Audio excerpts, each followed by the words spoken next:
The art of reporting. Ought to in reported speech. Hello, English learners. Today we're going to delve into a crucial part of reported speech. We will focus on how to report sentences that contain the modal verb, ought to. We'll especially pay attention to the important aspects of changing tenses and pronouns when reporting. Let's jump right in.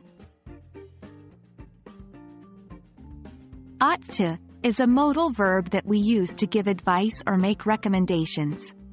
It's similar to should in meaning, but it's a bit more formal.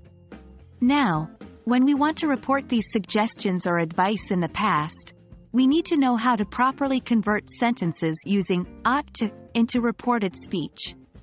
For example, if someone says, "You ought to study for the exam," and we want to report this, we change it to, "He said that I ought to have studied for the exam." Notice how ought to changes to ought to have, followed by the past participle of the verb. This shift in tense reflects that the advice or recommendation was given in the past. Another critical factor to consider when using reported speech is pronoun changes. The pronouns will change based on the speaker and the listener. Using our previous example, if John tells Jane, "You ought to rest a bit," Jane could report it as, "John told me that I ought to rest a bit." Notice that you changes to I in reported speech because Jane is reporting what was said to her. It's important to pay attention to these changes as they could alter the meaning of your reported sentences. Now let's combine both aspects, changing tenses and changing pronouns. If John tells Jane, "You ought to finish your assignment," and Jane reports this later, it becomes, "John told me that I ought to have finished my assignment."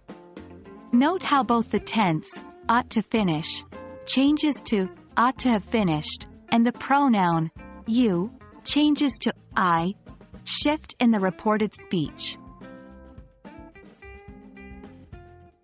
And that wraps up our lesson on reporting the modal verb, ought to, in reported speech, particularly focusing on the changing of tenses and pronouns. Remember, practice is key when it comes to mastering these concepts, so try using them in your everyday English conversations. I hope this video has been helpful to you.